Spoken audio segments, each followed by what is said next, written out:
Hello, this is Angela Anderson. Thanks for joining me for this acrylic painting tutorial. In this video, I'm going to be showing you how to paint Wildflower Meadow with the little windmill in the background. I think it's going to be a lot of fun. I've got my husband, Mark, with me. Hey there, everybody. He's going to chat today, so if you've got questions while I'm painting, you can ask those, and I'll try to answer. Let's get started.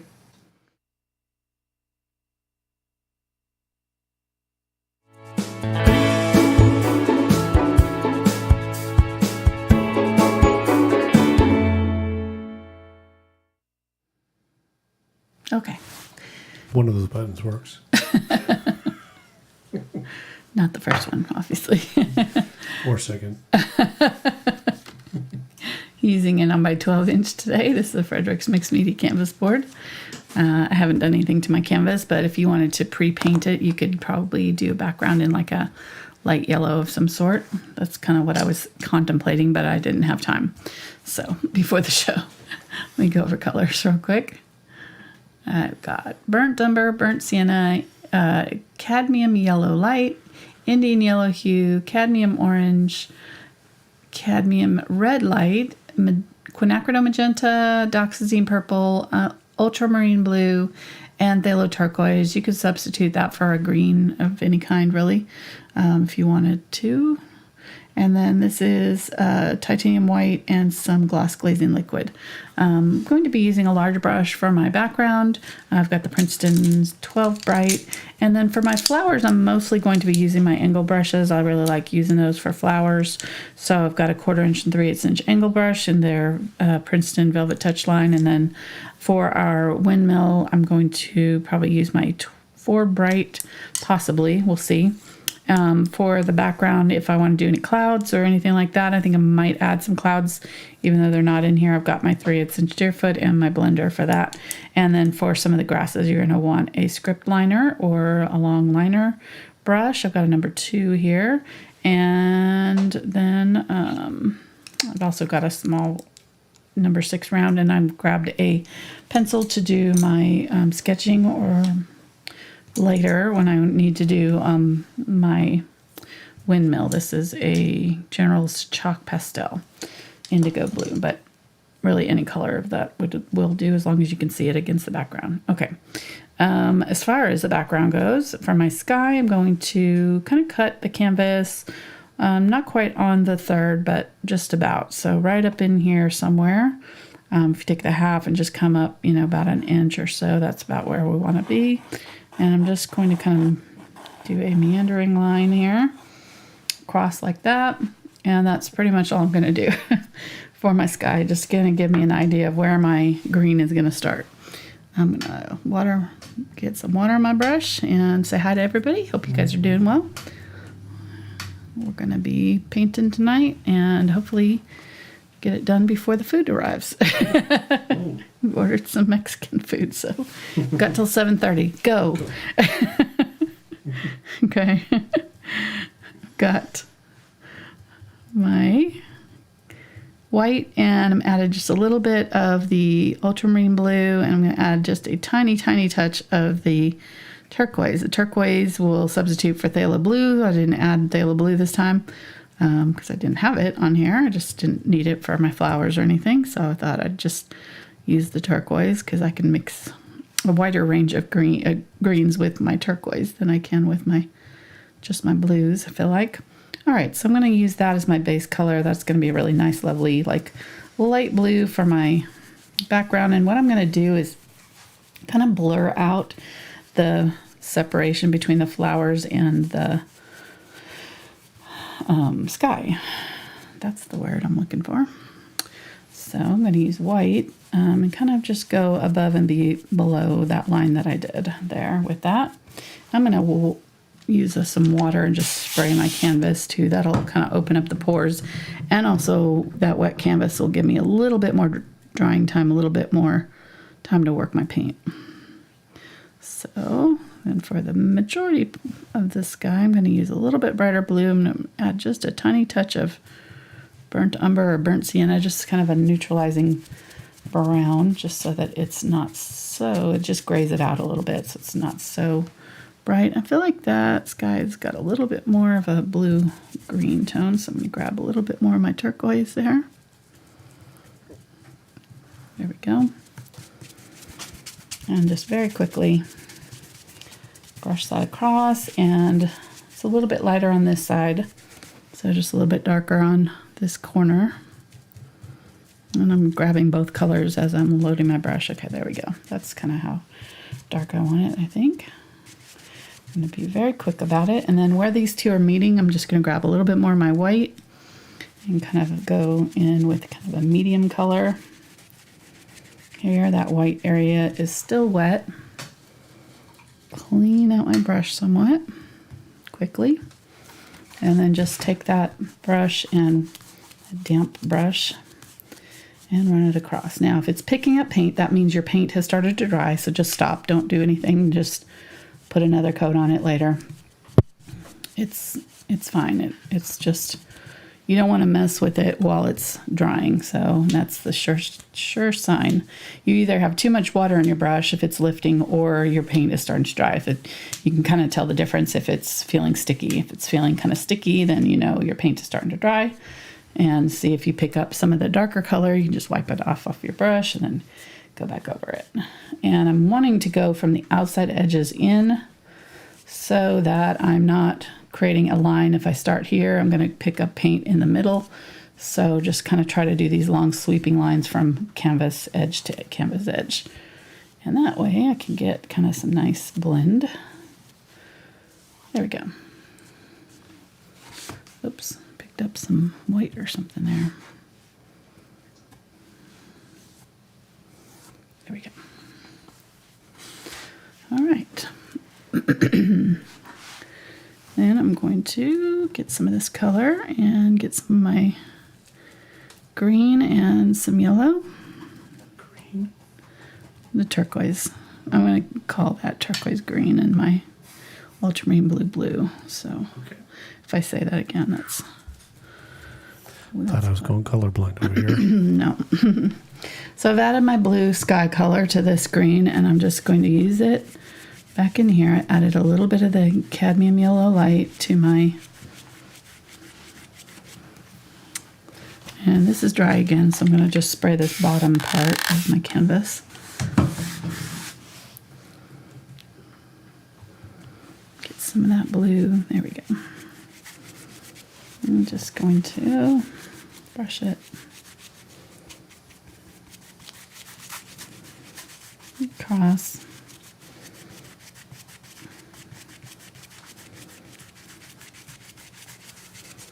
Like that. And then I'm going to get a little bit more of a neutral green going here. This is the Indian Yellow Hue. It'll make a kind of a different green. I'm going to grab some burnt sienna too. And then use that turquoise with that. There we go. Maybe even some burnt umber. I just want it nice and dark. There we go. Go at the bottom here. Pull up. It's not quite dark enough, but it'll be good to just kind of fill in the rest of our canvas with, and I'll add some dark later. Okay, so where I'm meeting up with this green, I can pick up some of that green and just pick it up. And for the grasses, I'm wanting to kind of do sort of either like a sweep this way or straight up and down. I'm going to kind of turn my brush so it's going on its angle upward here, and I'm just filling in all of this area here. And if I have any kind of overlapping, that's fine. But I want to keep it kind of upright. That makes sense. So it looks like it's grasses or something. You have got some serious SPM going on right now. Why? I don't know. SPN? Yeah. What's that? Strokes per minute. Oh. Okay. I said that in chat, one of the last videos. Oh, yeah. Somebody Googled it. Don't listen to what Mark says. Just... If it's art related, probably fact check. No, most evidently fact check. It's like, what was Tiltscape? We were watching Is It Cake? And they got the... Oh, you gave it away. I know, sorry. Yeah. My Tiltscape's off here. You'll have to watch the show. It's pretty funny. All right. I think it's like number 1 on Netflix. I'm pretty sure everybody has heard of it by now. We're not revealing some ultra secret special show here that only we know. But if you're new to it, check it out. It is cool. Definitely recommend it. Okay, so I'm going to do some upward grasses. This is not quite very thin, so I'm kind of hoping that I'll be doing some thinner grasses. I'm going about 3/4 of the way up or so here. And if my green is not dry enough or it's lifting, just let it dry completely before you do this. So mine is still not quite dry, so it's letting me add more color here, but that's good, I think.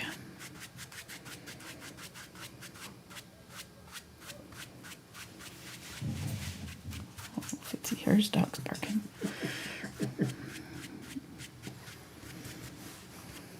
Okay, that's good. All right. I probably need to bring this side up just a little bit, but I will here in a minute. Oh, my sky's not dry. Just touched it. It's not quite dry. Okay. Let me see. I should be able to. Okay, I'm going to get my Deerfoot Stippler here.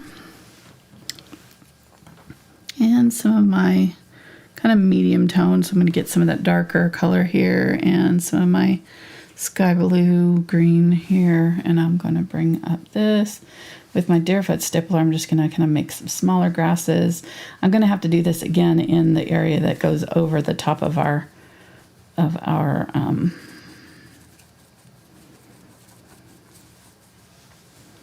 windmill. Sorry, just my brain, it took a minute to catch up there. Windmill. So this is just going to look like smaller grasses farther in the distance. And if we want to, we can put like a little bush or tree back in here in front of that.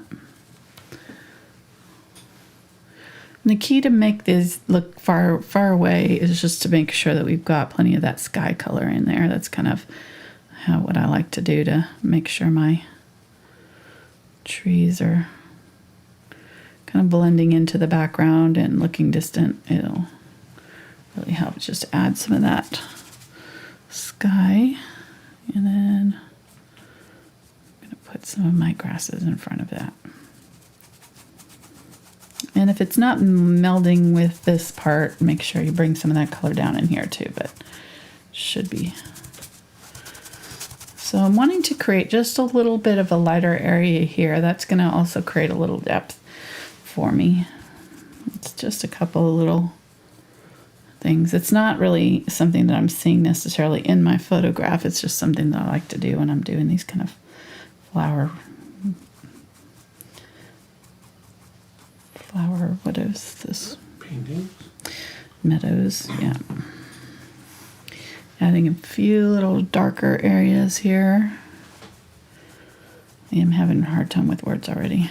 I know, you're asking me way too many questions. Well, and I forgot to turn my phone on, so Mark tried calling me about dinner. This is my fault, though. I don't have dinner because I'm working on my April schedule, and I just get in this headspace where I'm just like imagining what I'm going to paint and what colors I'm going to use and all that kind of stuff, and it's just like I lose track of time or where I'm at, and it's really annoying. I used to have to make myself alarms for when my kids had to be picked up from school because I'd forget. Yeah, I could be late picking them up, or the school would call me, or it's bad. It's just bad. I really wish I wasn't like that, but it's just kind of. I'm 52, and it's not. I don't think it's going to change at this point. No matter how much I wish, I just need to set more alarms. Pull me out of my art brain. Okay, I'm adding a little bit darker with the burnt umber here in some places. Now that they're drying, I need some really dark areas. In fact, I'm going to add some purple. That'll really darken up those areas. Purple and burnt umber and green. There we go. Now it's going to look really dark, but you trust me, we're going to have to we've got to have some areas that are really dark for us to have our flowers kind of pop off the canvas. If we don't have the dark and light areas in here, we won't have any contrast, and that's what give it depth. So, okay, sorry, I don't know how I got on the subject of not picking up my kids from school, but makes me sound really bad. Well, you were losing your words, and then you said that you didn't I'm one of those answer moms. the phone. Yeah. And then here we are. And now we're doing YouTube, so there you go. It all paid off. And everyone lived happily ever after. Exactly. Oh my gosh. Anybody living with an artist has got to be extra patient, I think. Mark's very tolerant. Well, it's only because I'm so perfect. Right. I never mess up or anything, and so, Right. you Never know, forget anything. I'll let you have all the mistakes that I, like a normal person would make, so you can do double. Okay. It's only fair. Okay. I'm gonna get some more of my blue. I need another layer of my sky. So I'm gonna get some more of my blue and turquoise here. The ultramarine blue and turquoise. And my white. And here we go. Just gonna give it one more layer. Now that's looking dark, so I'm just going to where I want it to blend here. I'm going to get some more white.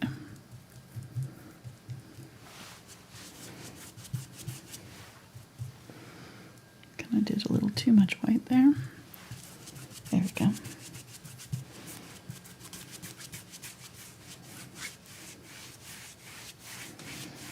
And just swipe it side to side again.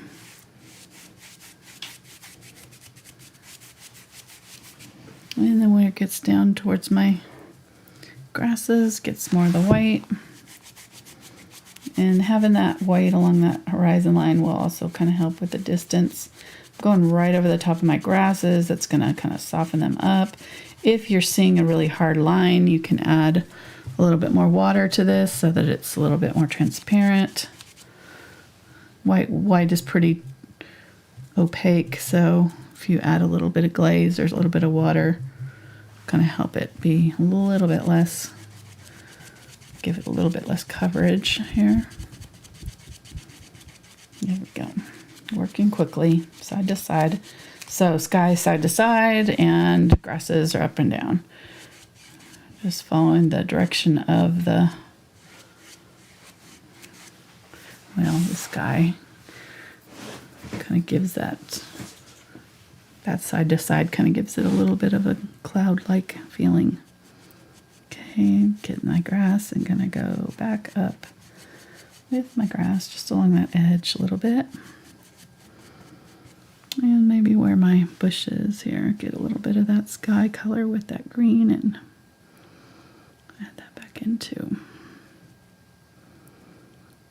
And having these layers is going to add depth, so don't ever feel like you have to get it right on the first try. I feel like the more I do kind of repeat layers, I'm seeing a little bit of that first layer in there, and now I'm getting another layer in here, and all of these layers will make it really interesting, give it lots of depth and much more interest than if it was just one straight layer. That,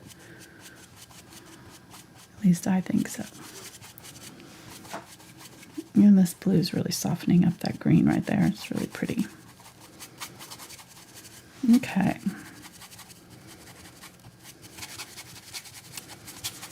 That looks good. Okay, so now we've got this really nice, soft, misty thing going on in our field. pretty, almost like clouds in here. We kind of got some streaks of white in there, which I really like.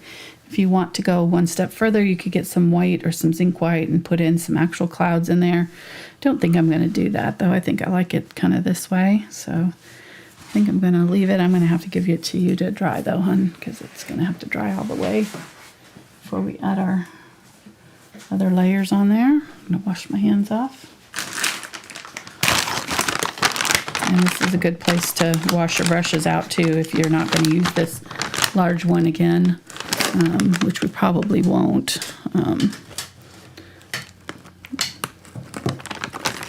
Just take a second to use a hairdryer and dry your canvas, or let your canvas set and dry on its own while you're washing your brush out. Either way. And the reason I'm particular about getting all these little spots off my fingers is because these will transfer onto the canvas. So if I was to set my palm down and it's got this green, if I set it in my sky area, it would transfer that color onto my blue sky, and then I'd end up with this little green dot on my sky where I don't want it. So just making sure that I'm keeping my hands clean as I'm working, because I'm bad about setting my hands down on my dry canvas as I work. So if you're not, then you may not have to worry about it, but I am. And my nail color is called Dutch Tulips, so it's appropriate today, right? It's an OPI color, OPI. All right. Get a clean spot there. And I'll show you what we did on Saturday or Sunday. My bonus video. We did a black horse, and I actually did a little test short on YouTube, like one of those little short videos that they have going now. So I took a little video of him, the finished painting, but that's my $5 level on Patreon. We did that guy on Sunday. So it's actually close to the end of the month here. So if you're going to sign up for Patreon, I would probably wait until, what is the 1st of April. What date is that? Friday? Friday. I'd wait till Friday. Set yourself a note, because then you won't be charged again, because they charge you for the month you're in for the full month. So it'll charge you for all of March, even though there's only 2 days left. And then it'll charge you for April on the 1st. So it's just how they do their billing. Okay, and I would hate for you to not get a full month if you that's what you're expecting. All right, so let's fit in our little windmill. I need to leave room for his, so it's about, if you kind of take your sky area and split it in half, that's about how tall I want my windmill guy to go. So right in here is going to be the top of my windmill, and then I'm going to just do kind of a curved line, or like a angled line in, going down into my flowers there and there. And then at the top, I'm going to kind of curve it down around and kind of make a dome shape at the top of that. And that's probably maybe a little bit too, yeah, I guess that's all right. 2 windows there and there. Yeah, that looks about right. Might widen it out just a little bit.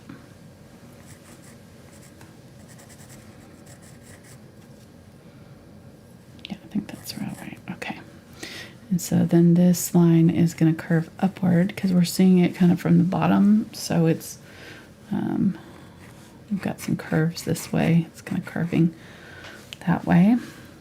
Then for the actual blades of the windmill, we're going to go off this way up towards this corner here and down here. And then this one is, our vanishing point is going to be off this way somewhere. So our second blade is going to be much shorter. So it's going to be in here, somewhere like that. And it's going to cross right here and come across and end right in here. So it's going to kind of look a little skewed because of the angle that we're looking at it. This one will be a little a little bit higher than this one. So it'll come down, but it's not going to be as end in the same spot as this one. Let me erase that so we can see where this one ends. So it's going to end right in here somewhere. And if you want to, it's really hard. I kind of was trying to measure with my fingers. So this was about half of the size of this. So if you this is the longest one. This one's kind of coming at us. So I think we're seeing it sort of foreshortened. If you looked at it flat, they would all be this size, right?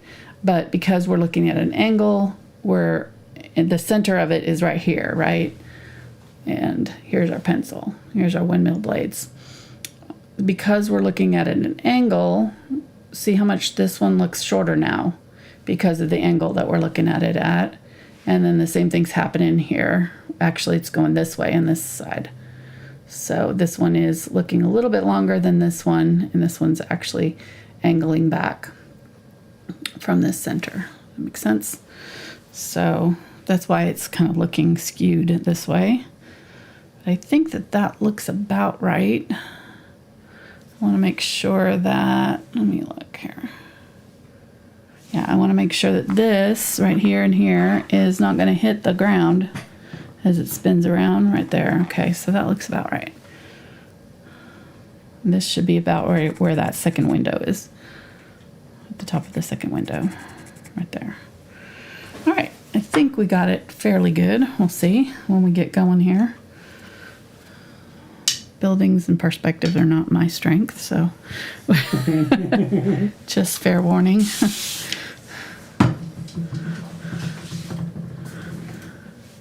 I just don't do a lot of them. Not my favorite, but I like this one, so I decided to go for it. But you do good at it. So. I do it all right. I don't, it doesn't come naturally. Like I don't know.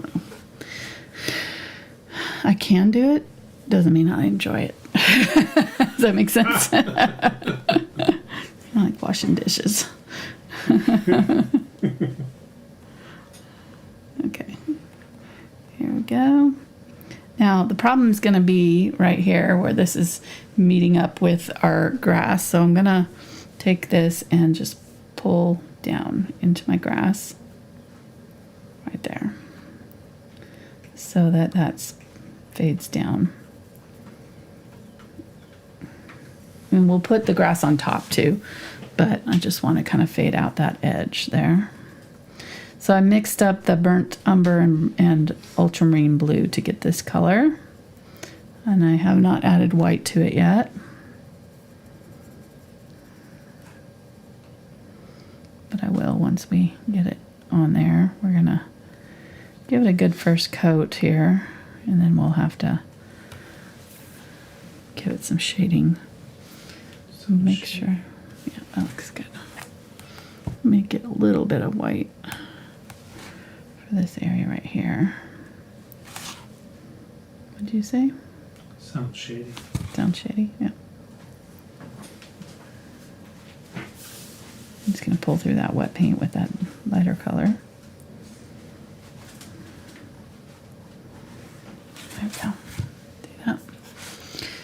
And I might even make it a little bit whiter. I feel like it's a little bit whiter.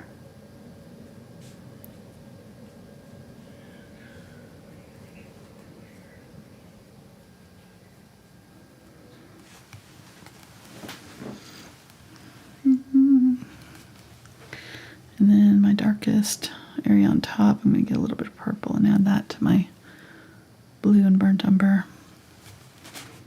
Use that as the cap.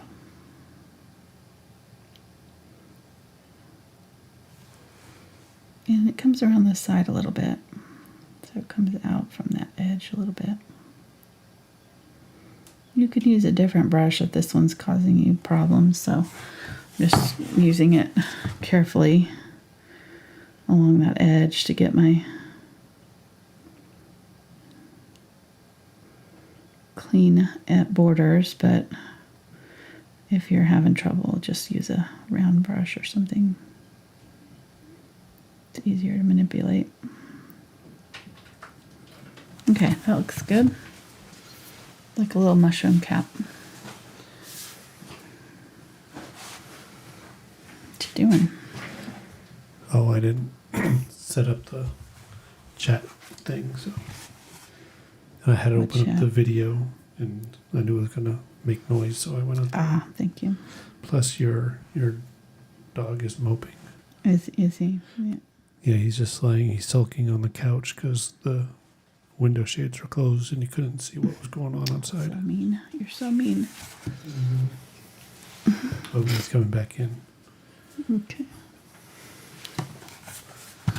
All right, dark along this edge. So I added the lighter color. This is dry now. That first layer's dry, so I'm going to go back in now with my darker color. And we'll look at it upside down, make sure I've got equal sides here. It looks pretty close.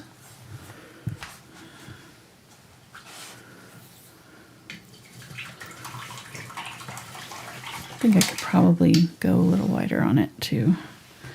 I'm being a little conservative with the base here. I'm going to bring it out a good little bit more.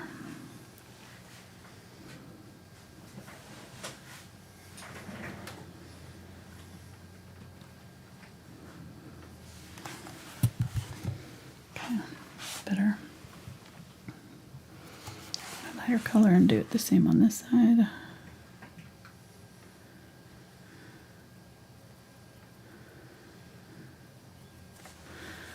There we go. Now it's going to really look like got some perspective going. Bring this up just a little bit right here.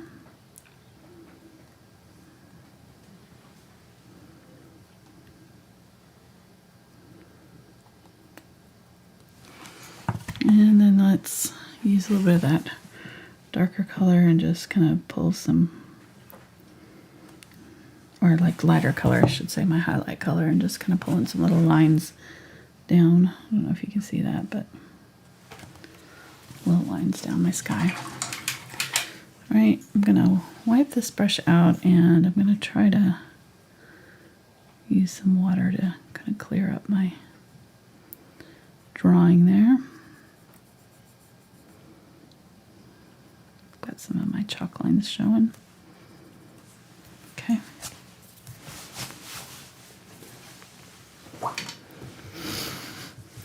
And then my windmill blades are kind of a blue-gray color, so I'm going to get a little bit lighter color than what I have on my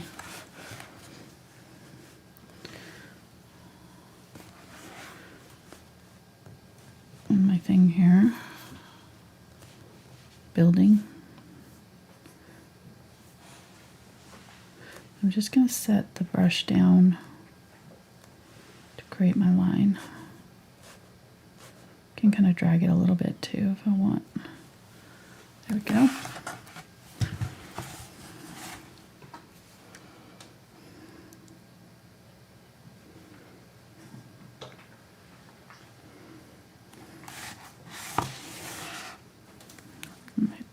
And that a little bit more. There we go.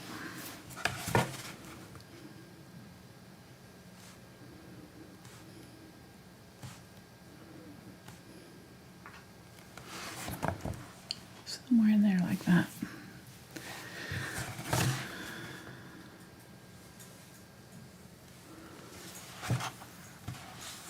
All right.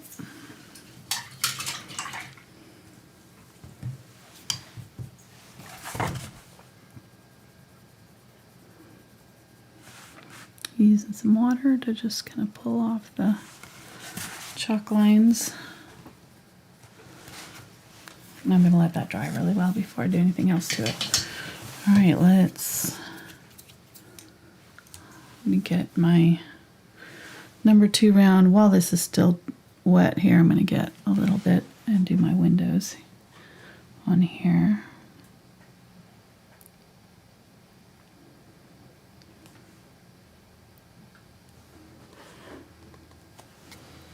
Just a couple little windows.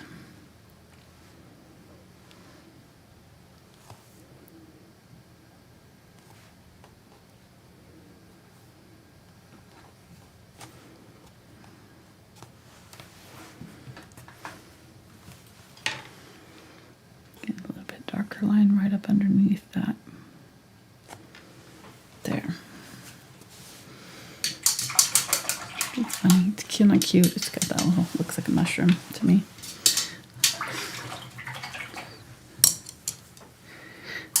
All right. Let's do some flowers. So I'm going to grab my white here, sorry. And I'm gonna do some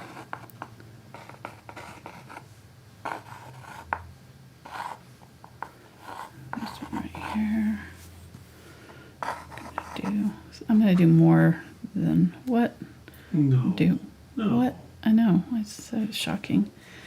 It's shocking. I'm gonna do more than what's in the photo. Don't force yourself. I know. So back in here, I want some smaller ones. Oops. Oh, you dropped the chalk. You have to stop.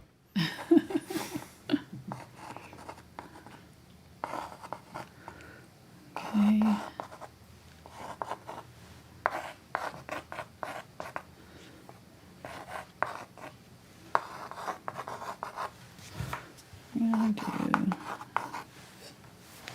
So those would be my poppies. I'm just trying to kind of figure out the spacing. And then I'll do some of these blue bachelor buttons that I'm seeing, which I added to my horse meadow the other day. I love bachelor buttons. I like blue flowers, so there's not that many flowers that bloom blue. Bachelor buttons are one. Like a really pretty blue. Okay, and then some daisies all in through here. I'm not gonna draw those in, but that'll kind of give me, drawing it out, it kind of gives me an idea of the sizing and spacing of my flowers. I'm gonna make this one a little bit bigger.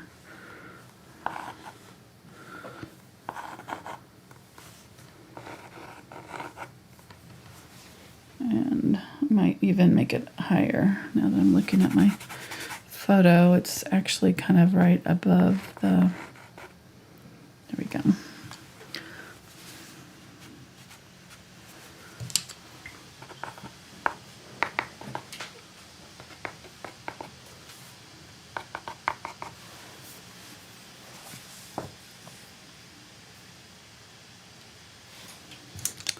Okay, I'm gonna grab my 3/8" angle. Clean off my hands again. I got blue all over them somehow. It's a mystery.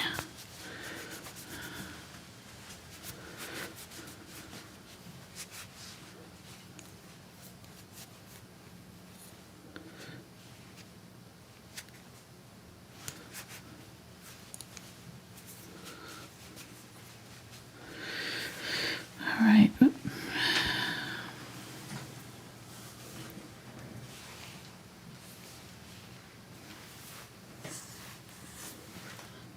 Grab my, water those down a little bit. Grab my turquoise. I'm going to add some cadmium red and burnt sienna to that.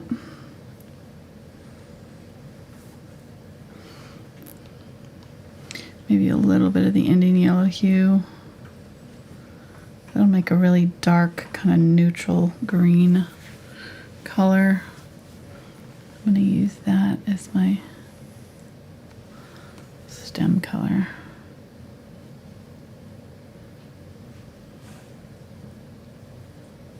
And you could use a liner brush for this if you want. So it's up to you whether or not you want to pull out the liner brush or just use this.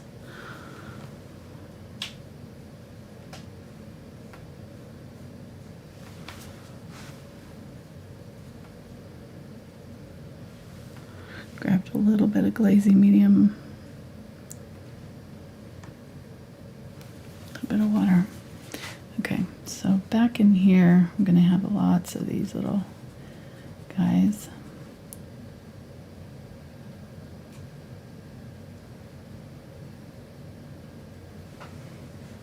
And this is where I'm going to cover my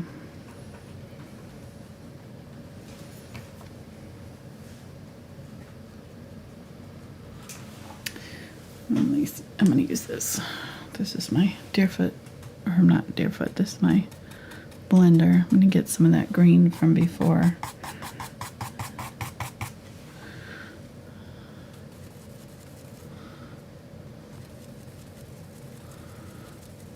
A little bit of blue, a little bit of turquoise, a little bit of yellow, a bit of white. I'm gonna add a little bit of that green that we're using right now. It has the burnt umber and burnt sienna in it. Come on.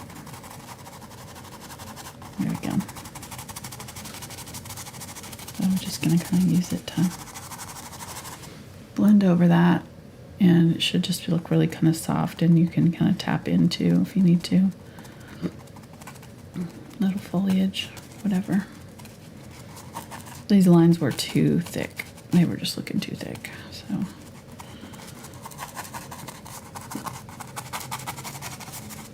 There we go.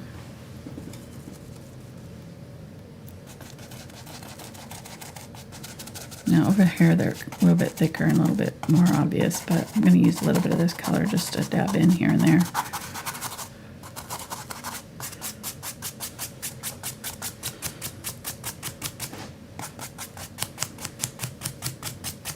Quickly.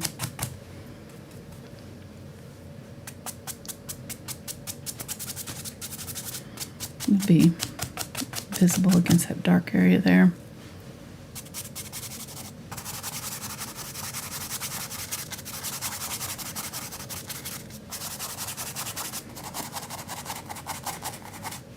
Just trying to blur everything out. Okay, there we go.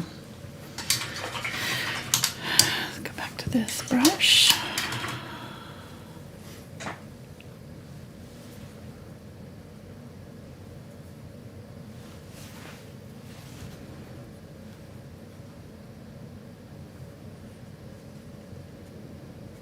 I'm just going to do these pretty quickly. That way they won't look a little manufactured. It just kind of looks a little bit better if you do it quickly. Right, more random. Right, more natural looking. Just making sure I've got my brush thin enough that I'm getting thin, nice thin lines when I'm doing this.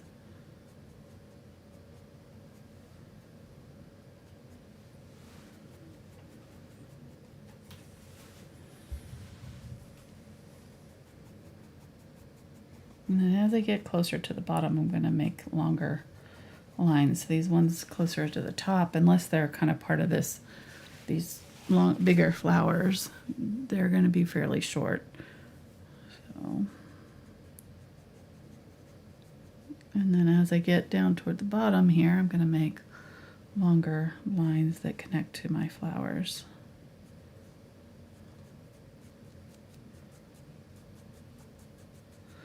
Blades of grass and things.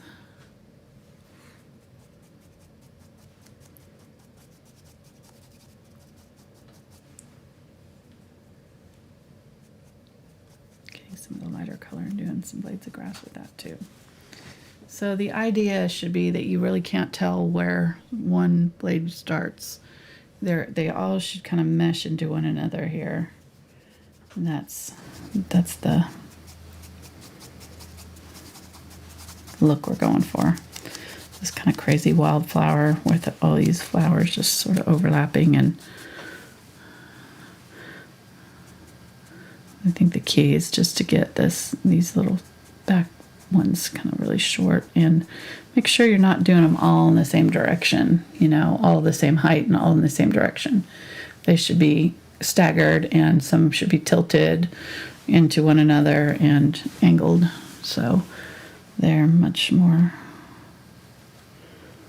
random looking. Dab, just tap.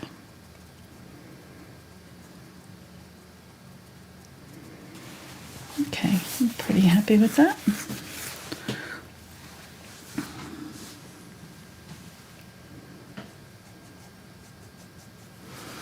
I'm gonna get some yellow. A little bit of white.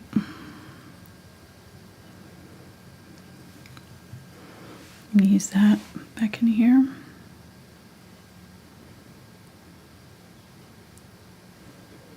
very small up in the distance.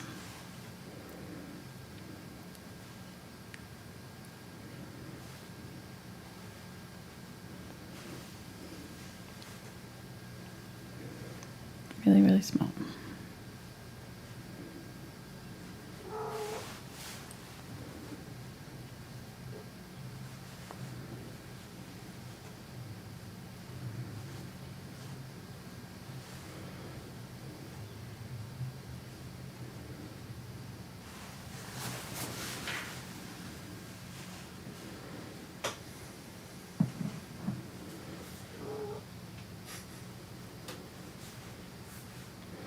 Do some bigger ones down here. Maybe some looking like flowers.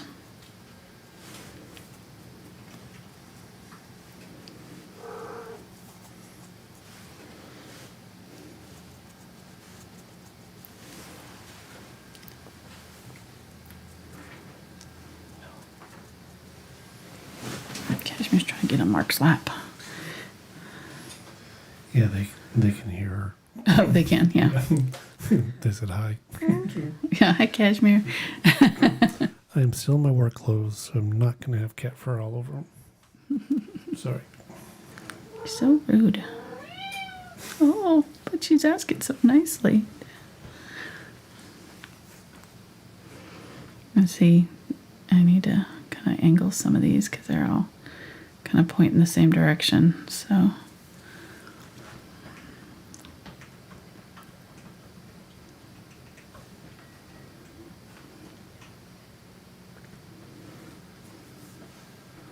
I'm getting some of that lighter green with this green that we use for the stems to use for the seed pods, poppy seed pods.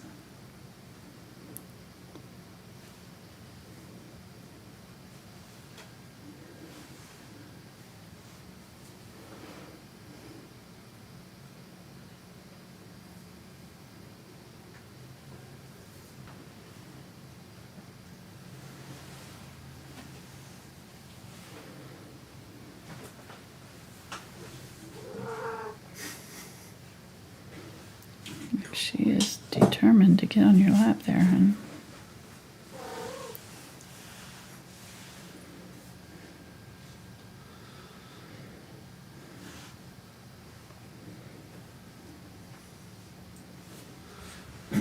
If you hear me suddenly scream out, she's She's trying to jumped, sneak in. Clawing on my leg. claw her way up your leg. She's done that. She's done that a time or two. You will let me on your lap one way or another. And I think on your April schedule, you got a vase of flowers covered in cat hair. Did it right? A new still life My new flowers that Mark got me. called real life instead of still life. Yeah. Yes, that's about it. All right, so I mixed my Indian Yellow Hue and my Cadmium Orange with that yellow with the white that I had mixed previously, and I'm going to add my orange poppies, the California poppies that are so pretty. Orangey color. I'm going to add a few more then.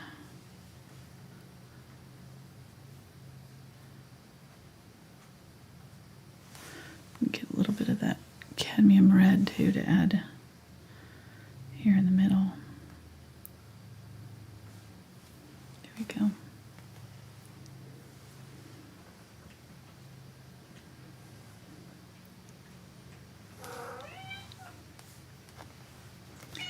She is just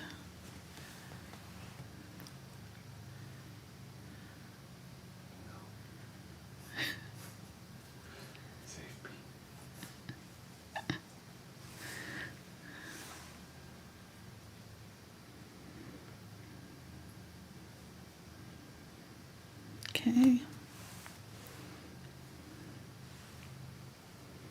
Get another one right here.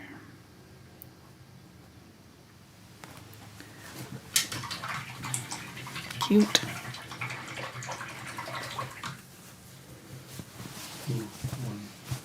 I think that's the first one. One what? Cute. Cute. Yeah, these aren't as cute as the bunny.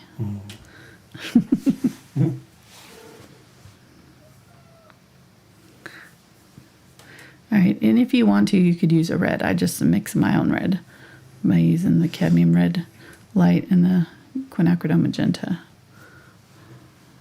You could totally, if you've got a red that you like, you could grab that instead and use that. Totally up to you. The reason why I use these two instead of a red is because I can mix more colors with these two. If I have just a red, then I can only mix a certain, variety of reds. That is whatever that red's base tone is. But with these two, I can mix a magenta red, I can mix an orangey red, I can mix everything in between. So that's why. If you're wondering why I'm like, why don't I just use red? That's why. I'm going to use some like lighter pinks for the reds in the distance here too. I'm going to add some of the lighter pinks to those to kind of soften them up. So they'll be a little bit more or less like more muted in the background. Pretty, pretty, pretty.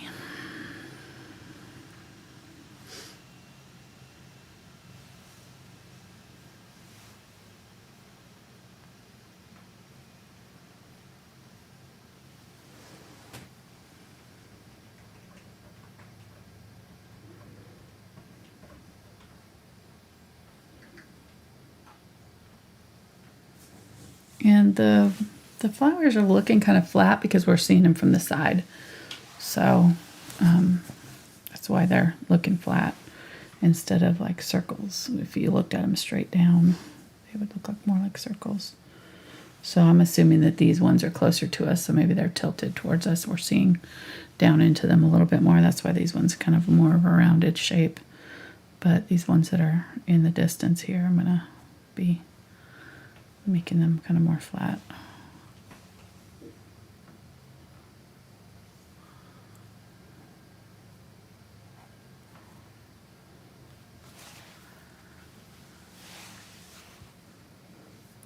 Get some of the magenta.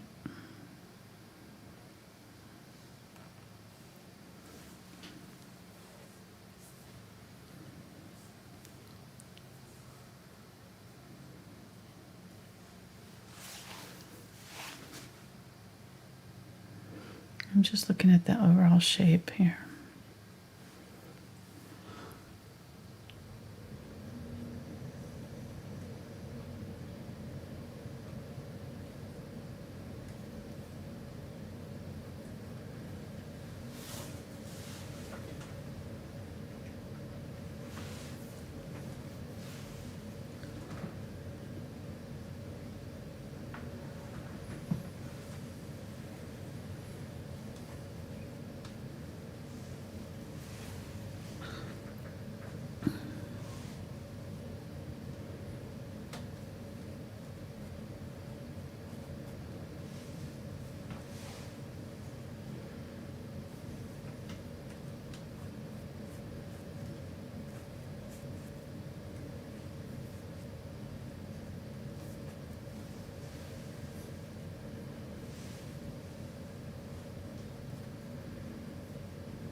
And a little red flower here, and a little red flower there.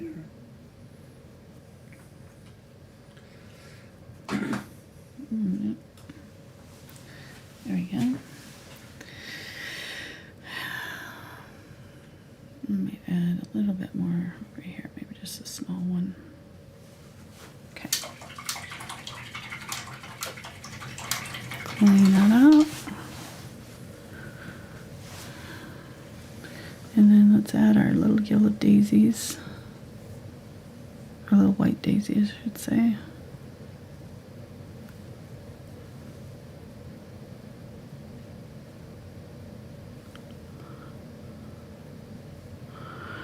And I'm seeing kind of bluish in there in the shadows. I'm going to get a little bit of my sky color to do my daisies. The shadows will be kind of that blue from the sky.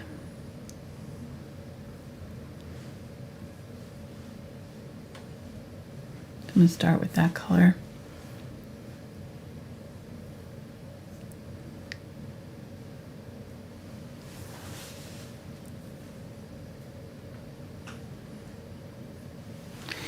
And I think I might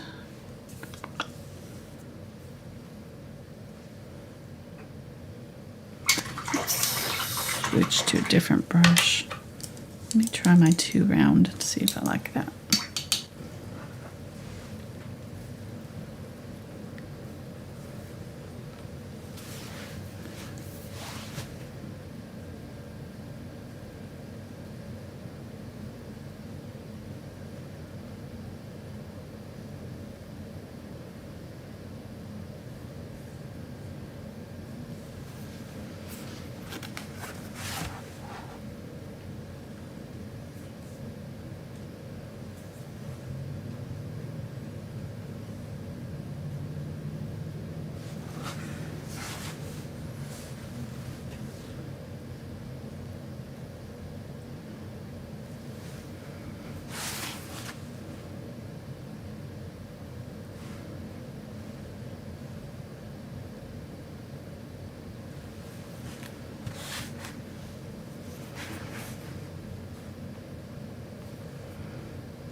Just need to make sure that I've got enough paint on my brush so that I get a good smooth rounded edge on these.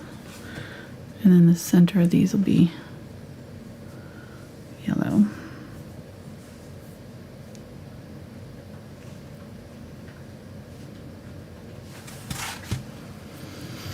Yeah, I think that's right.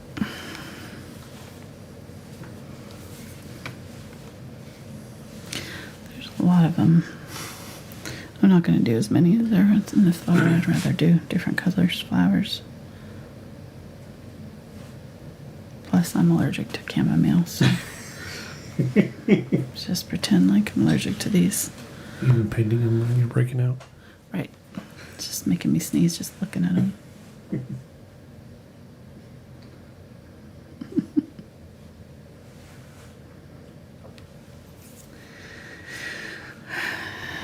These are like chamomile over here, actually, in this photo. I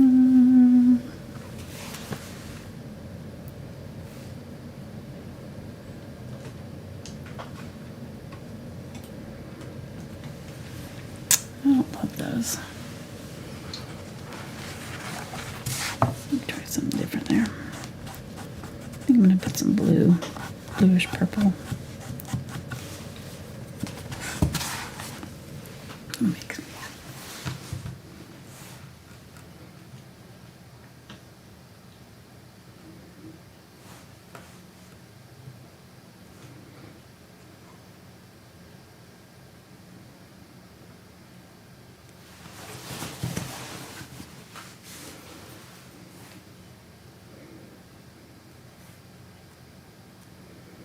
These are comma strokes, so if you are curious about working on your brush stroke, I do have a video about that called 5 Essential Brushes, Brush Strokes Techniques or something like that. I can't remember exactly the name of it, but it's in my beginners playlist if you go to that.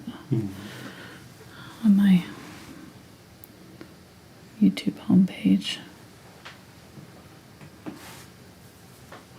And really I'm doing these way too fast. If you set your brush down and let it flare out a little bit before you pull, you get a better, smoother tip, rounded tip.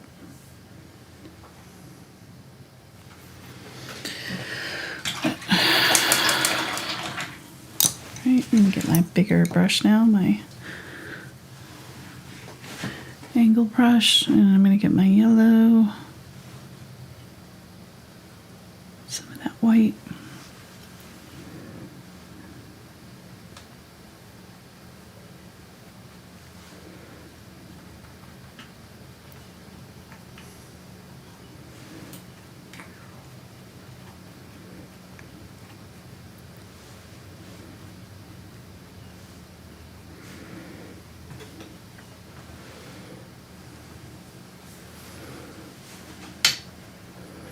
I think I'm going to make some pink flowers.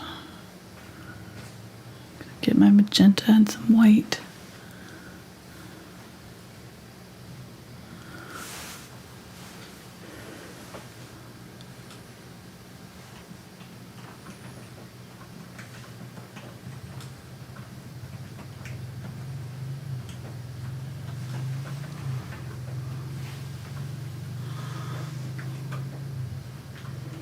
Do some cosmos.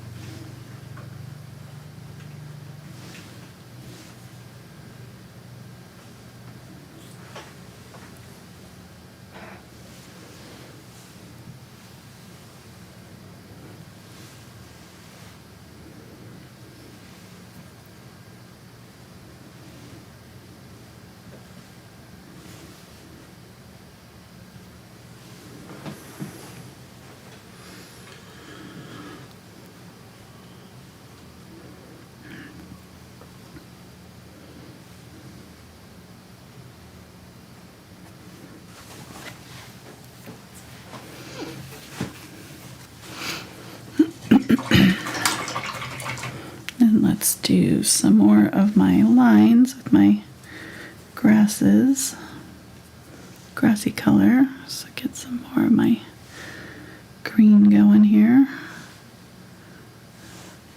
Burnt sienna, yellow turquoise.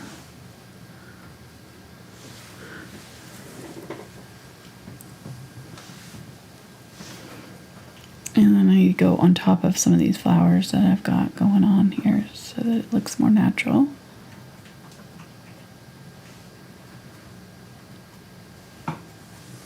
So these flowers that are way in the distance here, we'll see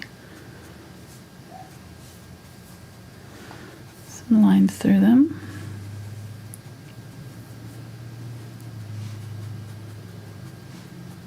Especially these small ones that are in the foreground. I didn't finish the centers on my white ones here. I need to do that.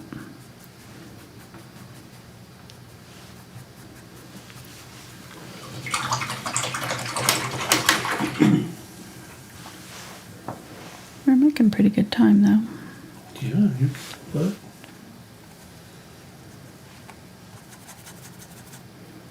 Just wiping off my chalk lines here.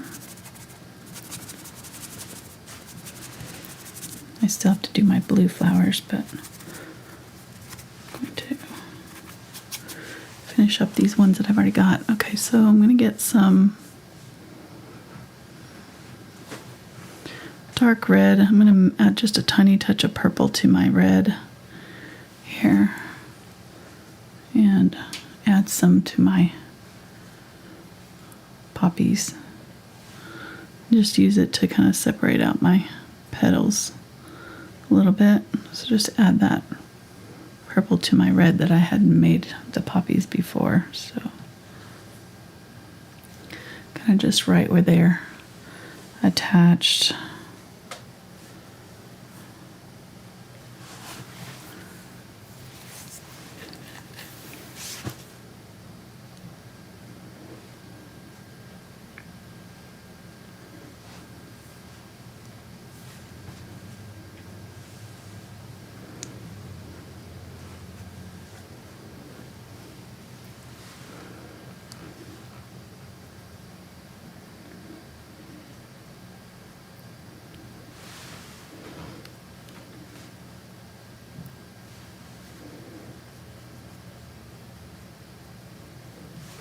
Okay, and I'm going to get some of my brighter red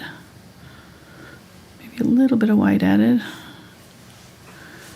Use it on the tip of this and highlight some of these petals.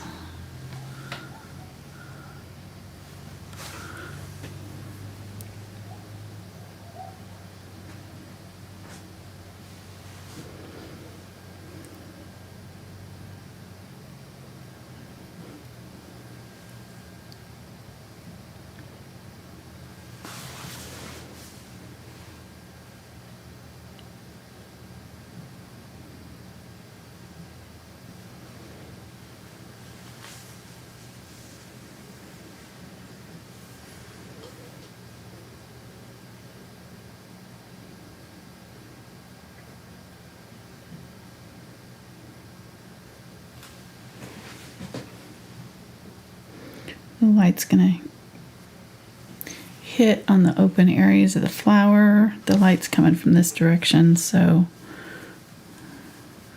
these edges on this side will be maybe a little bit lighter, and then maybe the open parts of this one on this tip here. So there, and then right here where the petals coming in front. Bent over right there. There's a petal coming in front right here. Cross.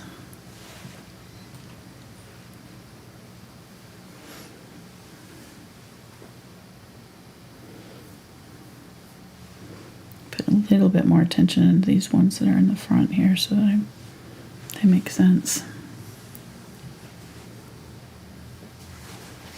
There we go.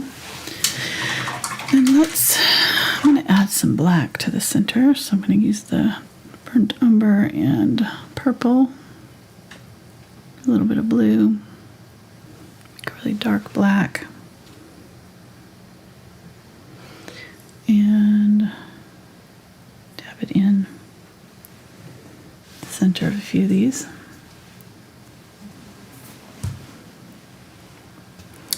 I'm going to maybe make this one more open. I don't know. The idea of seeing the centers of these. They're not really showing on the photo, but I'm going to make them, open them up a little bit.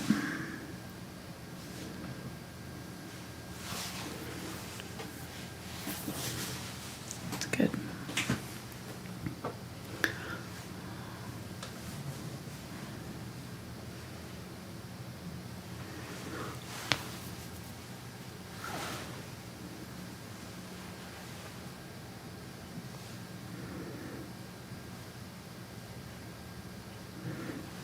I'm going to go ahead and do this one too because it feels like it's open.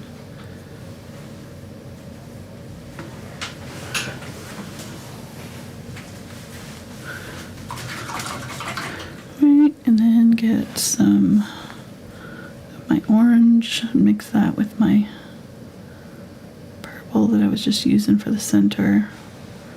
Just a lighter color, it really doesn't matter.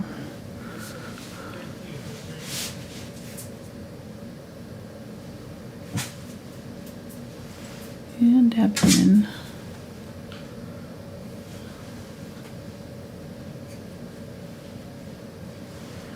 Center my flowers there. It's got a little rounded tip in there. Right.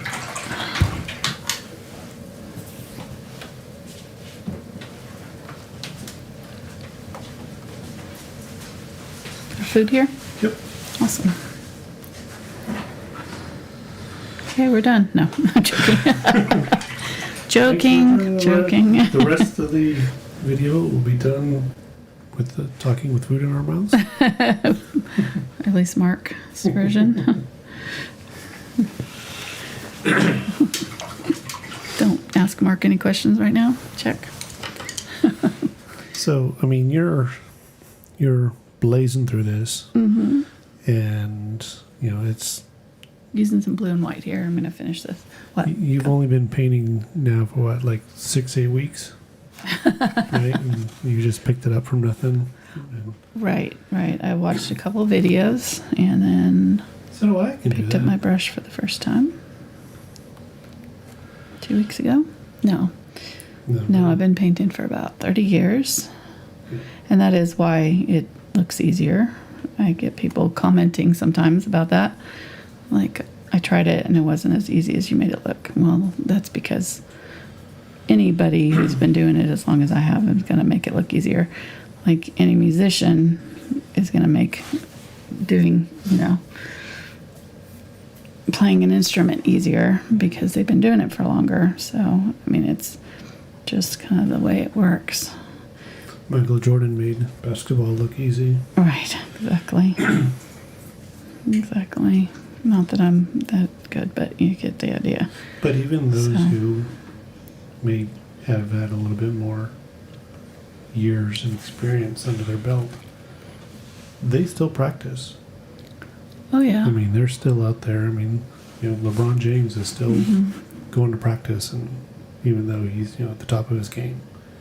Same thing here. Mm-hmm. Practice. Yep, practice. You probably won't Get get it. Probably won't get to Carnegie Hall, but at least you have some paintings. Well, yeah, it's just, and doesn't mean that you can't do it. I mean, Right.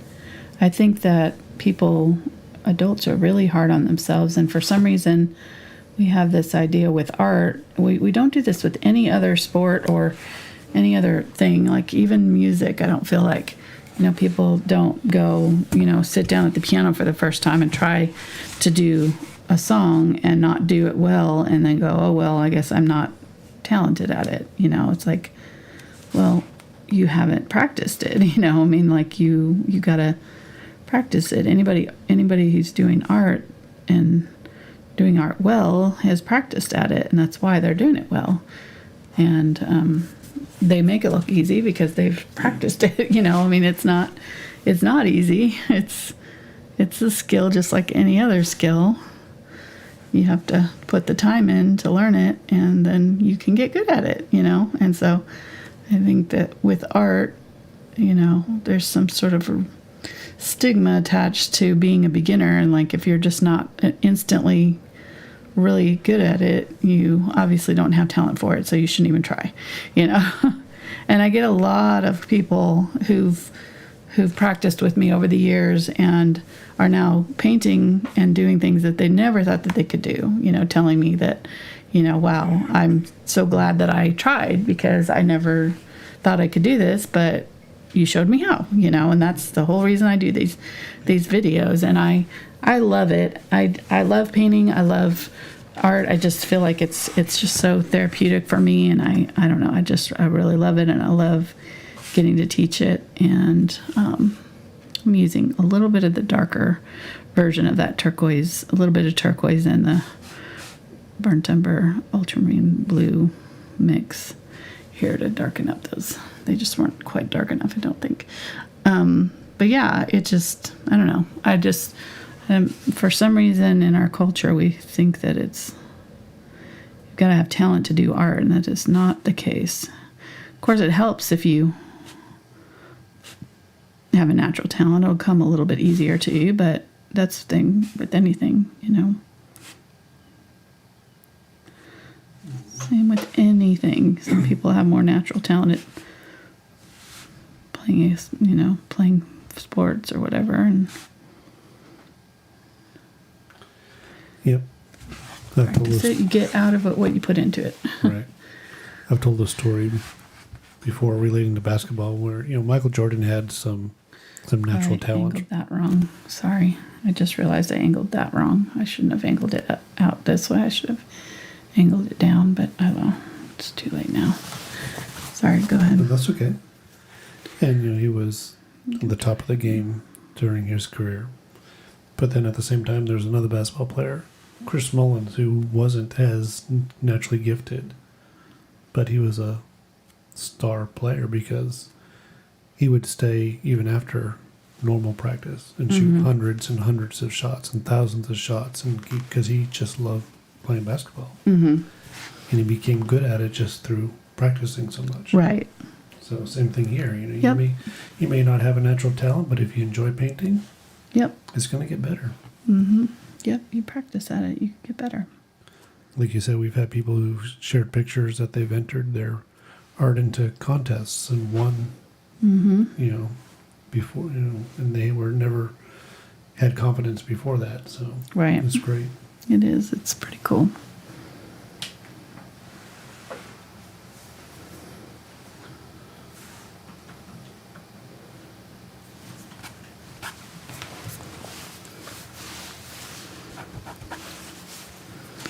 Put some smaller and putting little highlights on my little seed pods here. Just give them a little bit more detail. Darker on this side and have some dots on the top.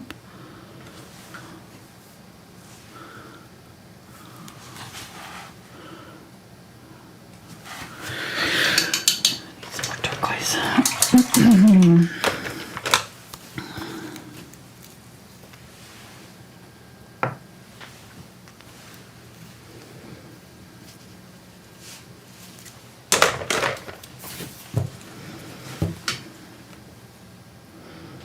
All right, let me start my blue flowers. Then we'll work on the turquoise. So I'm gonna get ultramarine blue and white.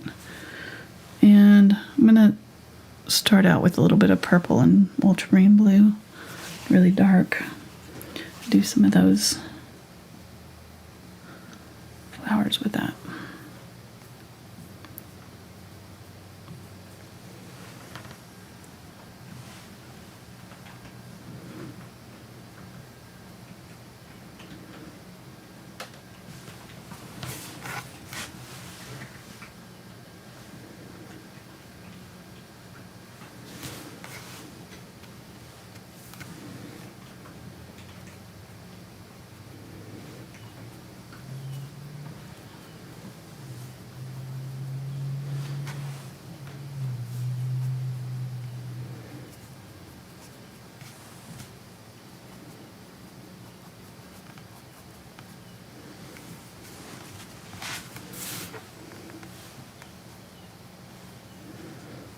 Smaller ones in the distance there.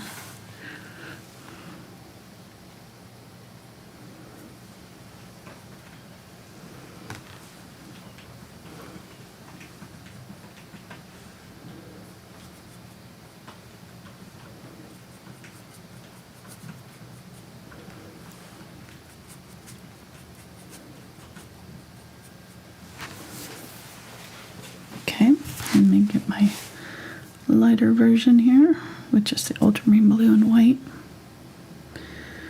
And if you've ever seen these, they're just kind of these little spiky tipped leaves. They're really interesting looking. And they really are this blue. They're very, very bright blue. Really pretty.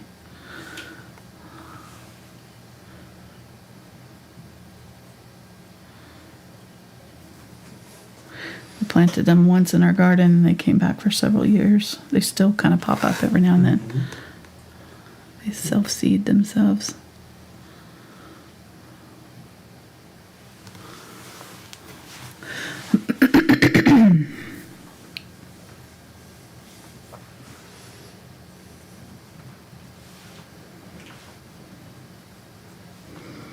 I'm literally just kind of swishing my brush side to side to get these petals.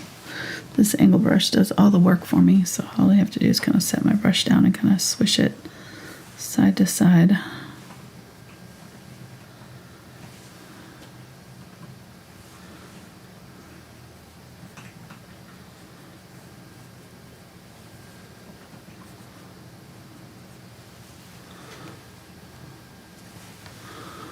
Get a little bit of the brighter blue.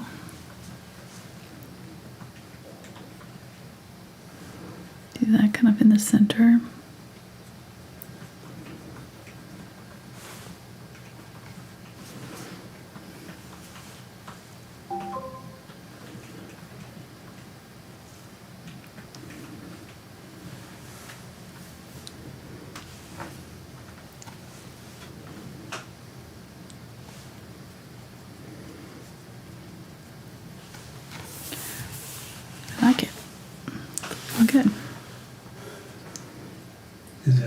purple flower What? done? Which purple? This one? The one by the None of them are done yet, so still working on all of them. We ain't done yet.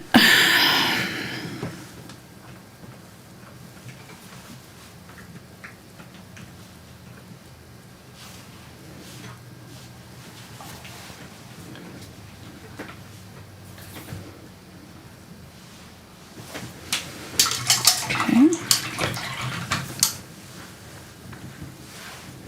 So let's go ahead and put some centers in some of my daisies. I'm going to get some burnt umber and my Indian yellow hue.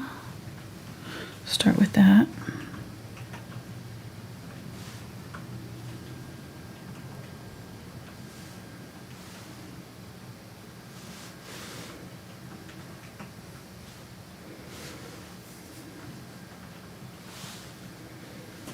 That's a little bit big.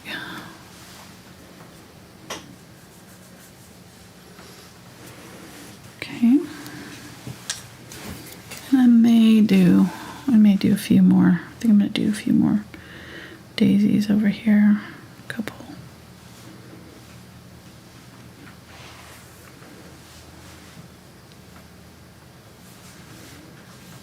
Okay. And then get my yellow. A little bit of white. White will just make that yellow more opaque, and I'm just going to tap it at the top of these flowers.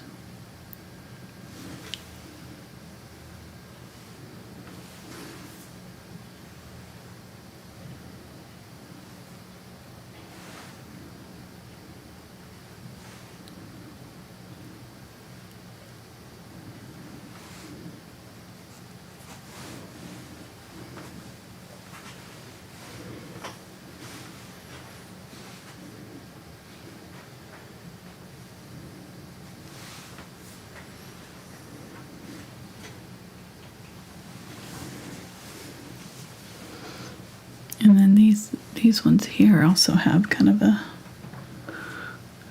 gold center. These ones also, the poppies. Poppies are going to have more of a dark orange, but I'm going to use a little bit of that burnt sienna with it.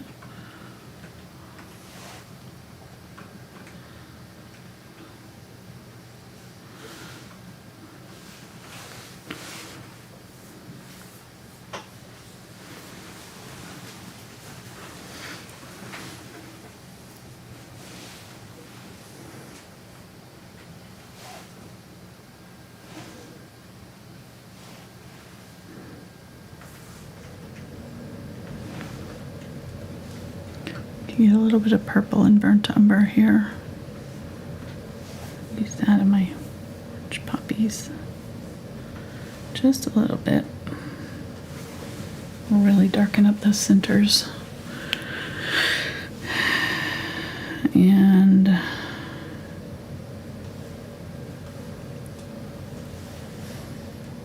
yeah, and then these ones will be bright yellow. Just gonna grab that cadmium yellow light, a little bit of white to help make it more opaque, and just dab in the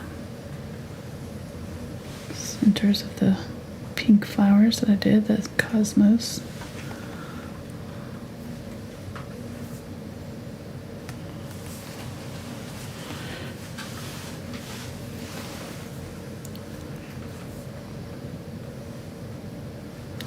And I'm going to use this to kind of shape out these yellow spiky flowers too a little bit better.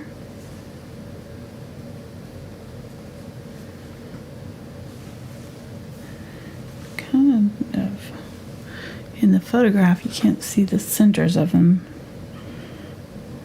but it's because there's kind of other stuff in front of them, so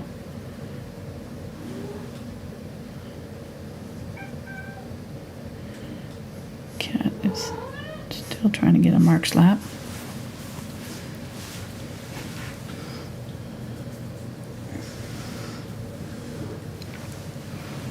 Dad, you're not being very cooperative tonight. Nope. If we were on the couch, you would let me on your lap. I don't understand why.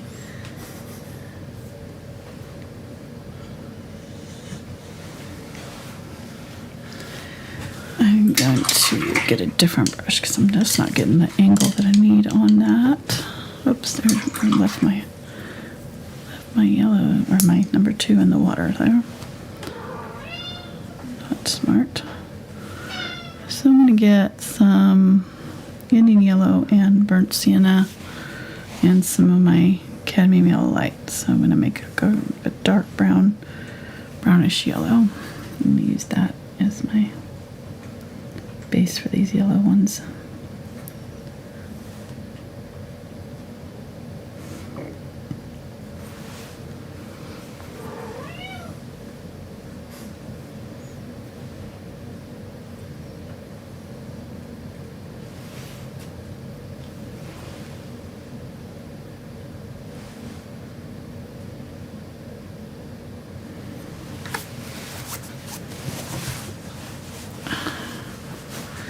What? Are you laughing at? Cat.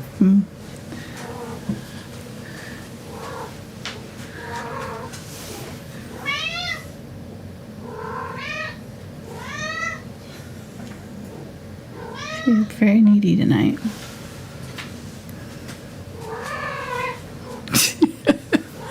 Or I mean it, Dad. I mean it. Brrr.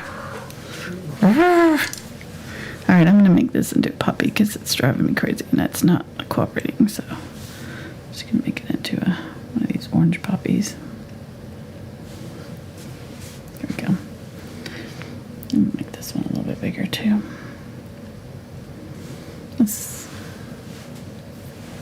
Okay. All right.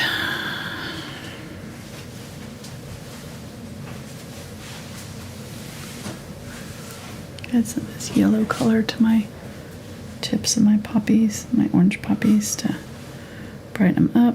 What are you laughing at? People are saying that Their cats are meowing back. their dog is looking at them like, where's the cat? Where is that cat coming from? Sorry.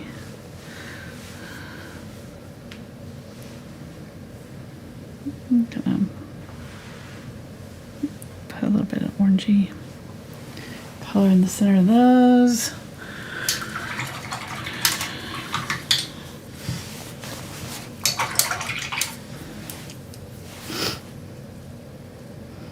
Get some more of this magenta.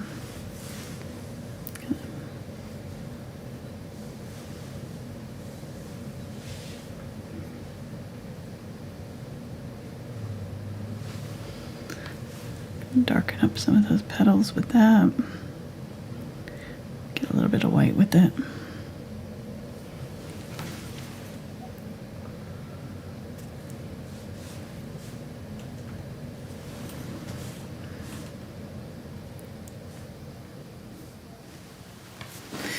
And then get some of the orange and just mix it with this to kind of darken up the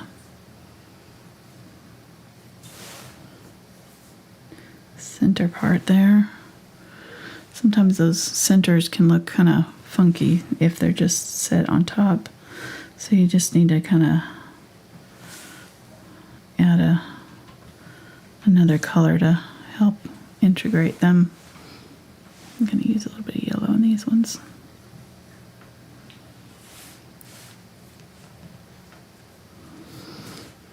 And just another color to tone them down. Darker shadow color.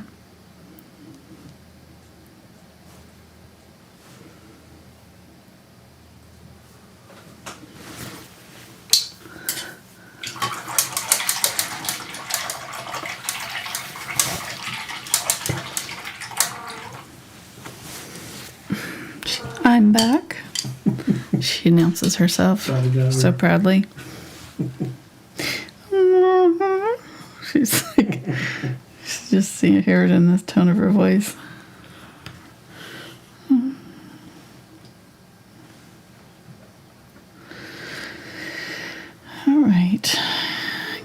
take some dark green of the turquoise and burnt umber here, and I'm gonna put it at the base of these bachelor buttons. They have this little bit at the bottom that they attach to.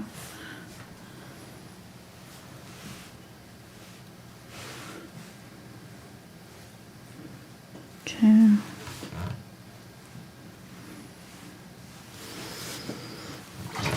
And then Cashmere's just, she's like, let me up on your lap, Dad. Right now. Poor Mark. She's like so confused. Why you no let me? So she's looking at you. Alright, so I'm gonna start doing some larger bladed grasses over the top of these, kind of in this intermediate area. This will really kind of help finish off some of this.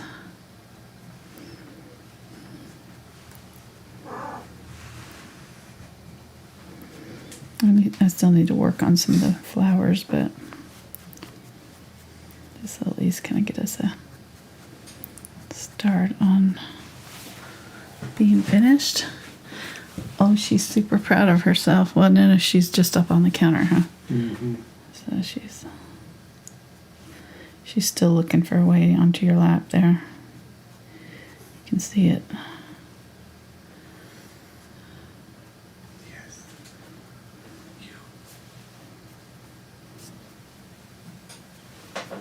Fitzpickle's being good. He's not trying to get on anybody's laps. He was earlier. Yeah. So, Yeah. Yeah. Okay, getting some of the light orangey red. I'm gonna do another. Whoop! Why did I do that? I went way too hard. I'm gonna highlight the opening of that petal there.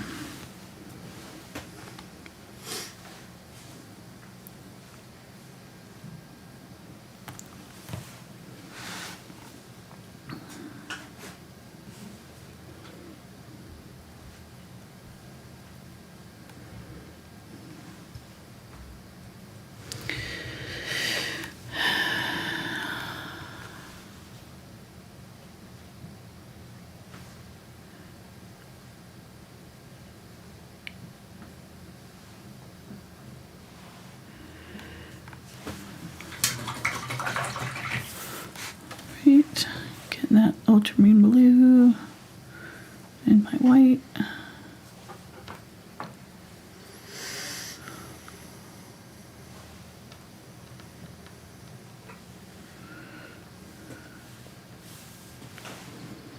And a little bit of magenta too, just to brighten it up a little bit.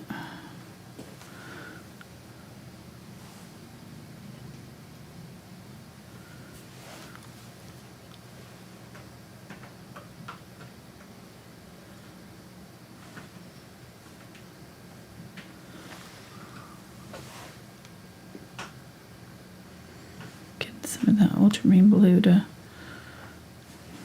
kind of almost glazing back over.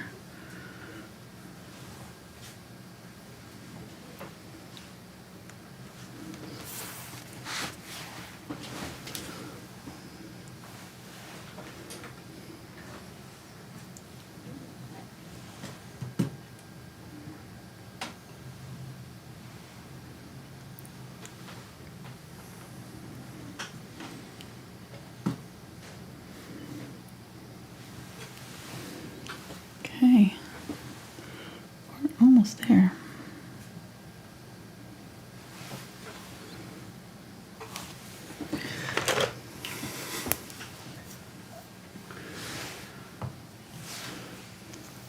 Cashmere is like this close to Mark's face. Every time he bends down, she's just like, "Oh, do you want You want You to want in? rub heads? Then let's do it. She's just waiting for him to lean forward. Right in front of him. Okay, get a little bit of that highlight color, but I want mostly ultramarine blue here. And what that lighter color will do is create a base for my darker blue to show up. It wasn't showing up very well because we had that darker green in the background.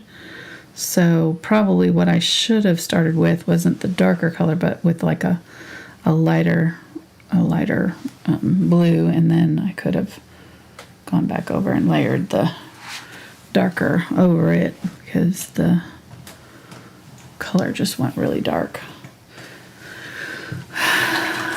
This is really cheerful. I like this painting. Very happy colors. It's good midwinter painting, or end of winter, early spring painting. I'm gonna get some purple here. Just add some white to it.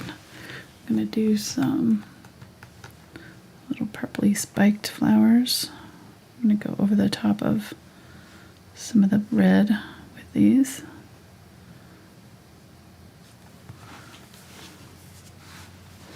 And I have the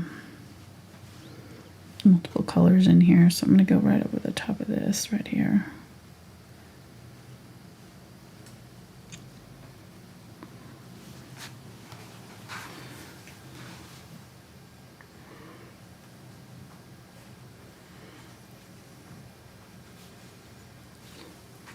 So these are like, I don't know what these would be, like lavender or some sort of a spiky flower. I'm trying to think of the names of the spiky flowers, but I can't. Bonnet? Bonnet? Bell? Yeah, bluebell or one of those. Something like that.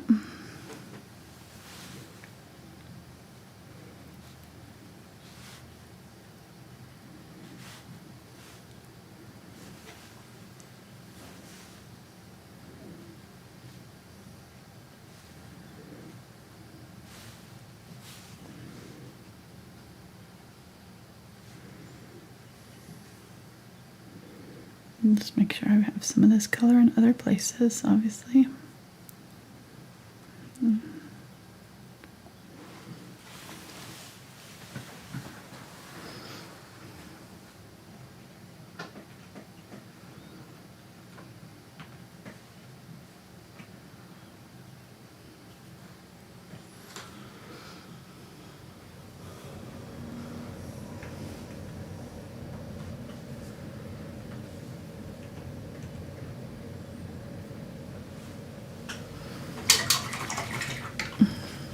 Get some white with the blue added in, like daisy color. Do a couple more daisies.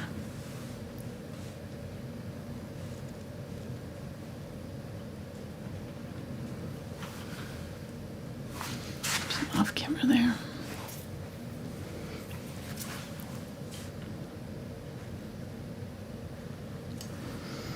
And honestly, these messy daisies this way are actually more, if you look at your photograph really carefully, you know, you're not seeing like really perfect petals. They're all kind of turned different ways, and every now and then you'll see a perfectly formed flower, but for the most part, you're just seeing like parts of the flower kind of tucked in, or the petals are broken off, or, you know, they're like in nature. You're not seeing like these perfect specimens that were, so if you want it to look a little bit more realistic, you can kind of make it a little bit messier, you know, a little bit imperfect, and that will actually kind of help with the look of the realism and not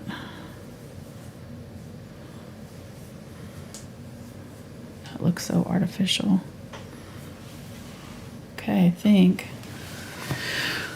I'm pretty happy with that. I'm gonna do a few more little white dabs up back here, and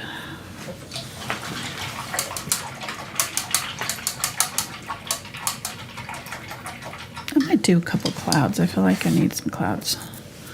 now that I got done with it and it dried, I think I need some clouds up here, so I'm just going to get some white. I can get some clean white.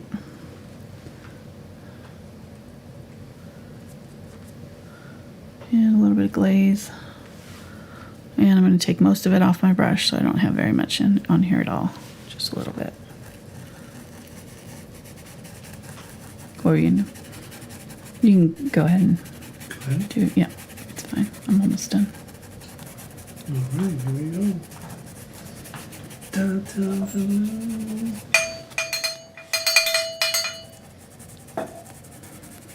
Super chat. Make your clouds smaller at the bottom of the canvas. That'll give it the illusion of depth. Get them smaller as they go down towards the horizon. All right, their first super chat is from Laura. And she says, enjoying this painting. Thank Aw. you both for your hard work. I've missed several sessions of late, and it is wonderful to be back. Oh, good. Thank you, Laura. Thank you, Laura, very much. Glad to have you back. Mm-hmm. And then we have one from...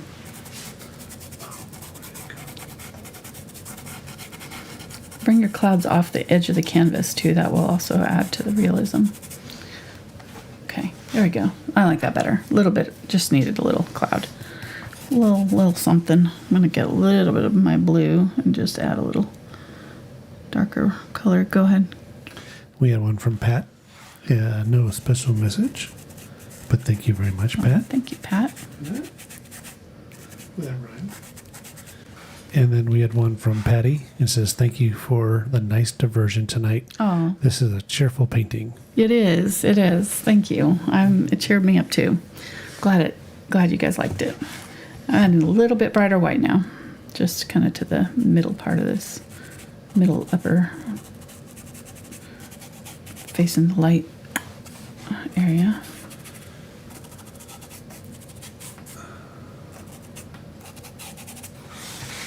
There we go.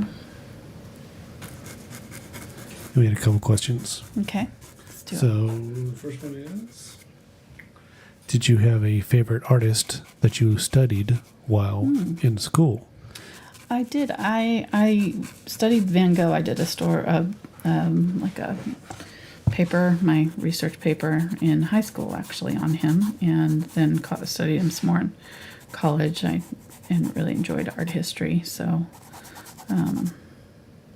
yeah, I think the Impressionists were some of my favorite artists, just because it's just astounding to me.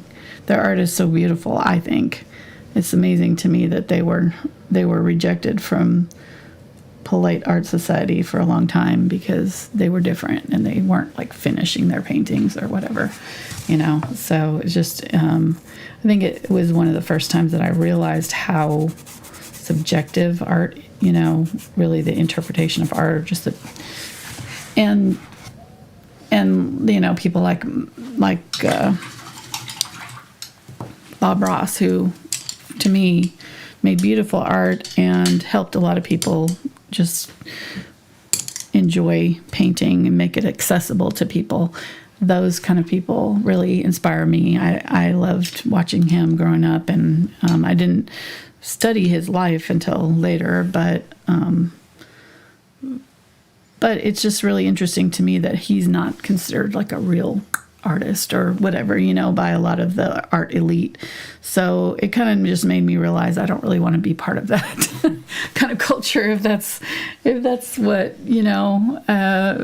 I don't know. I just feel like art should be for everybody. And so Inclusive. that's why it should be inclusive. It shouldn't be like this exclusive thing that only rich people get to enjoy, or, the hoity-toity or whatever. So it's kind of interesting to me. I love art. I love the arts in museums and, popular art, but I also kind of don't love the politicalness of the art world either, so partly, and I'm sure my art is probably not considered great art either, but that's okay with me. I'm doing what I enjoy.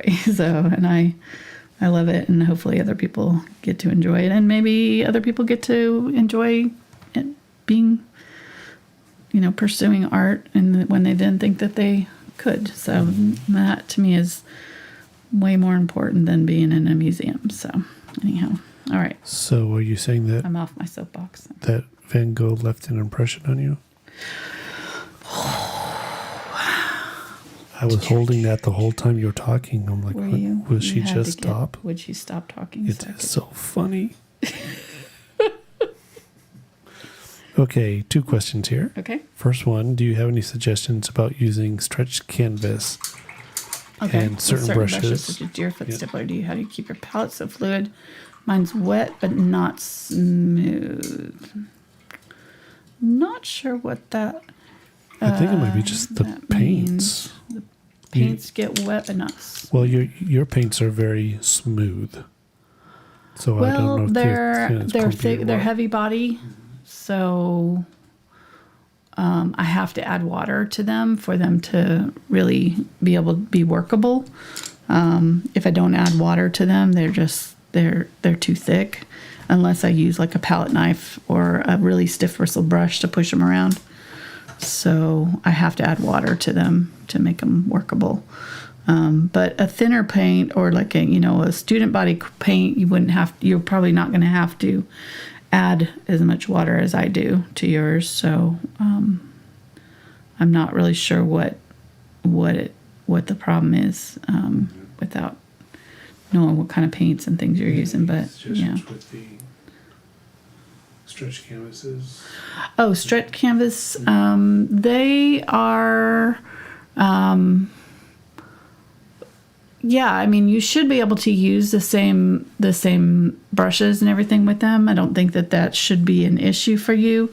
They will be a little bit more bouncy, so just kind of. I don't do things like they're not seeing what I'm doing. Yeah, okay. They're not. You can't. What was I saying? I don't know. Now I have to. The stretch canvases could be a little bit more bouncy. Yes. So I wouldn't do palette knife work and things like that on them. That's what I was going to say. So. And then there was one last question. It was regarding varnishing, and Okay. we referred them earlier in the chat to your beginner series number 9 Yes. from last year, Yes. where you did Where I a showed it. bunch of varnishing tips. Yeah. On the Dark Forest Stream video. Yes. Series number 9. Yeah, and I think I showed how to varnish at the end of it. I Yes, you showed did. painting. Yep. So, Voila. yes.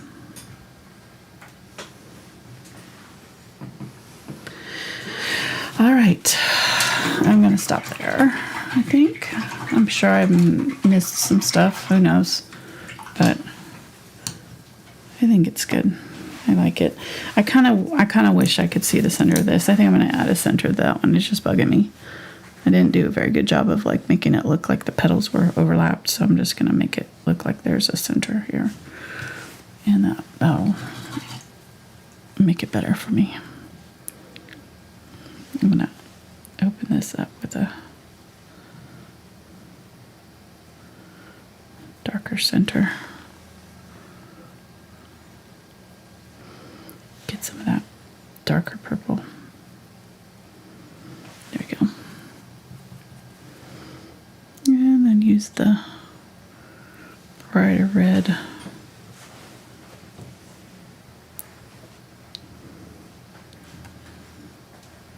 Going down into the center.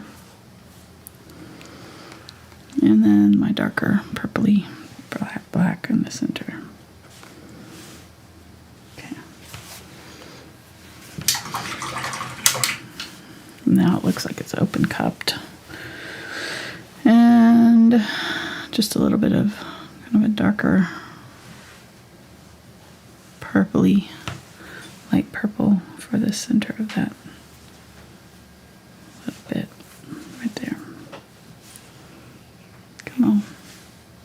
There we go. Okay. I'm going to call that good.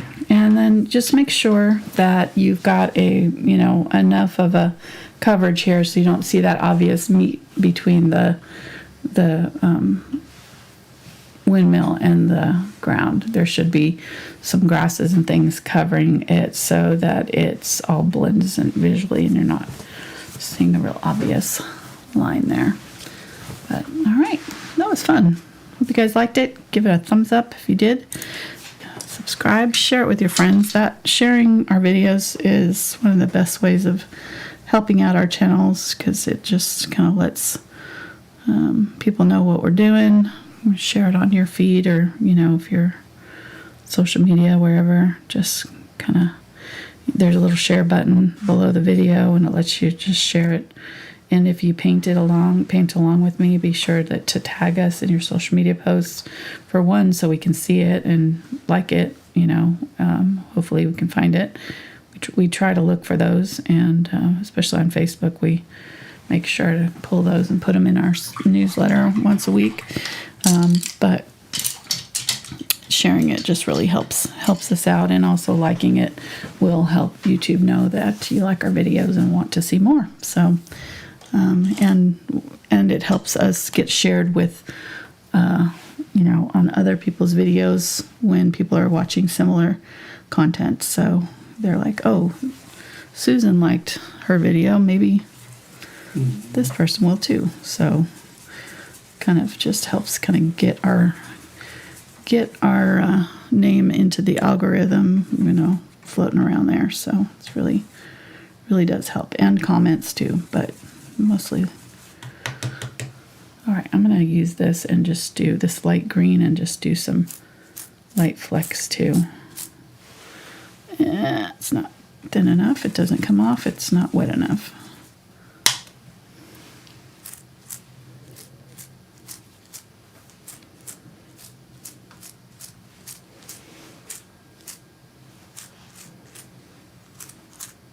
You can leave this part out if you don't like doing splatters, but I find that, well, especially for something like this, it kind of looks like those dust motes flying around and stuff. It just kind of, it kind of blends everything out together and makes it all kind of a cohesive looking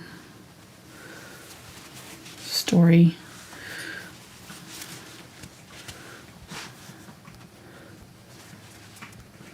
And you can dab off any that you don't like. So there we go. Very good. Fun. Oh, I didn't sign it. I need to sign it real quick.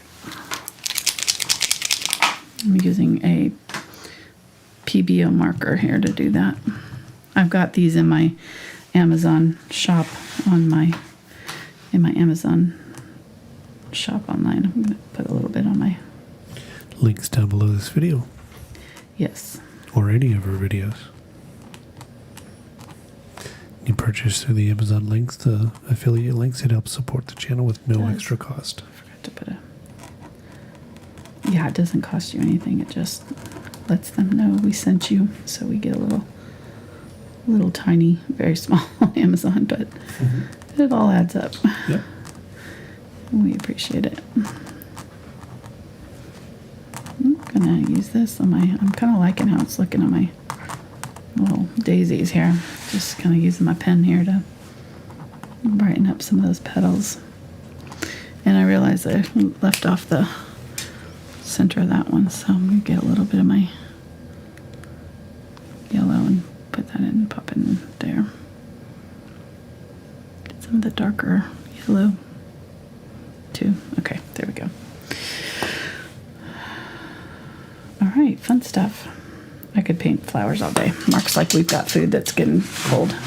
All right, there we go. We're done. Thanks, guys. Thanks for joining us tonight and watching and all that good stuff. And we'll see you next time. Thanks for watching. Bye.